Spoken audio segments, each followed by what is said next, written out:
ازيكم عاملين ايه؟ يا رب دايما تكونوا بخير وصحه وعافيه وسلام. باذن الله فيديو النهارده هكلمك عن اهم المدرسين في الكيمياء للمراجعه النهائيه، وكمان هقول لك على الحاجات اللي انت تعملها في الكيمياء عشان باذن الله تجيب فيها 60 من 60، وكمان تجيب اعلى الدرجات فيها لو انت لسه ما بداتش باذن الله. اولا كده كل اللي انا طالبه منك انك تعمل اشتراك للقناه ولايك للفيديو وتفعل زر الجرس عشان يوصلك فيديوهاتنا الجايه، وكمان ما تنساش انك تشير الفيديو لزمايلك عشان يستفادوا زي ما انت استفدت.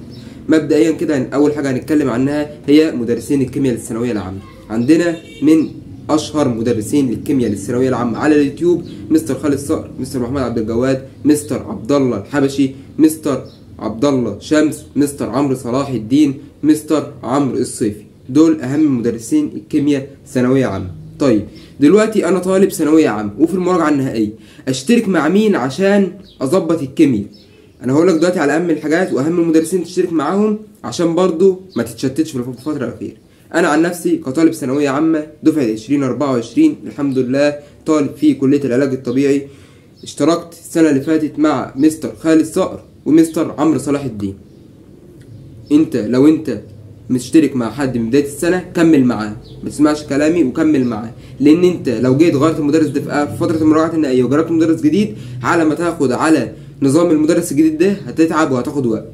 لو انت برضو بتنزل سنتر بدايه السنه ما تغيرش السنتر، لان انت خلاص خدت على جو السنتر وخدت على الاجواء بتاعت السنتر. لو انت بتلتزم اونلاين سيب السنتر، لان السنتر برضو ممكن ياكل منك وقت ده من حيث ان انت لو بتاخد مع حد من اول السنه. طيب دلوقتي مستر خالد صقر هيعمل كتاب ليه وهيحله، وكمان هينزل المراجعات النهائيه على هيئه ان هو هينزل فصول على المنصه بتاعته، وكمان هيبدا ان هو ينزل اسئله وينزل حاجات للناس في الفصول المجمعه. يعني مثلا الفصل المجمع يخلص لك مثلا الحديد، الفصل الاول كله يعمل لك ملخص كامل للحديد، يخلص لك العضويه يعمل لك ملخص للعضويه، وهكذا. ده بالنسبه لمستر خالد صقر. عندك مستر عمرو صلاح الدين نزل السنه اللي فاتت فيديو فيه كل معادلات الكيمياء، وفيديو فيه العضويه على بعضها، وفيديو فيه اول 4 فصول على بعضهم، ونزل فيديو للمسائل. والله العظيم جه منهم 3 مسائل وانا كنت اتفرجت على الفيديو ده برضو عشان نعطي الناس حقها. مستر عمرو صلاح الدين اشتراكه رمزي جدا، وده مش اعلان، انا بتكلم عن كل المدرسين. مستر عمرو صلاح الدين اشتراكه رمزي جدا، وكمان هو بيهتم بالطالب من حيث كل حاجه. عندك مستر عبد الجواد بيبدا ان هو يحل مع الناس الكتاب بتاعه اللي هو بينزله. الكتاب بتاعه مش كتاب واحد، ده عباره عن 5 كتب وفيه اكتر من 1000 سؤال. تخيل 1000 سؤال في المراجعه النهائيه، ده كميه وكم كبير جدا في المراجعات النهائيه. كمان عبد الجواد بيعمل لك زي ان هو بينزل لك الفصل كامل على بعضه، برضو كل الناس بتعمل كده في فتره المراجعات النهائيه، بينزل لك الفصل كامل على بعضه، وكمان بيبدا ان هو بعد ما يخلص الفصل ده ينزل لك حل على الفصل ويعمل لك سكيمات للفصل. يعني مثلا بيلخص لك برضو الحديث زي ما انا لسه قايل، يلخص لك العضويه، يلخص لك الفصل الثالث، قوانين الفصل الثالث، قوانين الفصل الرابع، وهكذا. مستر عبد الجواد الحاجه الوحيده اللي بيتميز بيها وشاد ليها ان هو عامل قائمه تشغيل على اليوتيوب فيها مسائل الباب الثاني والثالث والرابع من افضل الشرح زي على اليوتيوب. عندك كمان مستر عمرو الصيفي اللي شايف بيتميز في العضويه، بينزل لك تلخيصات جامده جدا للعضويه، وبينزل لك حاجات جامده جدا.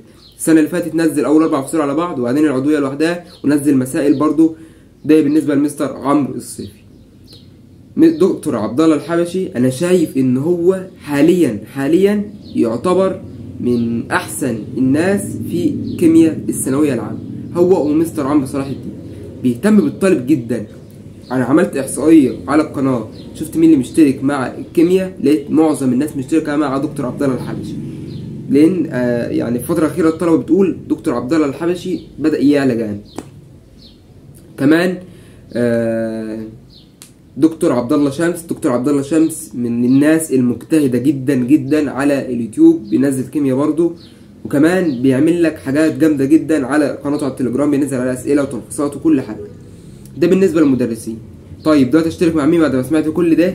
انا عن نفسي اشتركت مع مستر خالد صقر السنه اللي فاتت، واشتركت مع مستر عمرو صلاح الدين. مستر عمرو صلاح الدين هيظبط لك الدنيا، ما تقلقش خالص. مستر عمرو صلاح الدين بس الفكره الوحيده ان هو مش واخد حقه على السوشيال ميديا، مش واخد حقه على اليوتيوب. لو مستر عمرو صلاح الدين واخد حقه على اليوتيوب بينزل اعلانات مموله، هتلاقيه من احسن وافضل الناس في الكيمياء، لان هو حرفيا بيدي الطالب حقه زياده، بينزل لك اسئله، بينزل لك تلخيصات، بينزل لك كل حاجه تخص الكيمياء.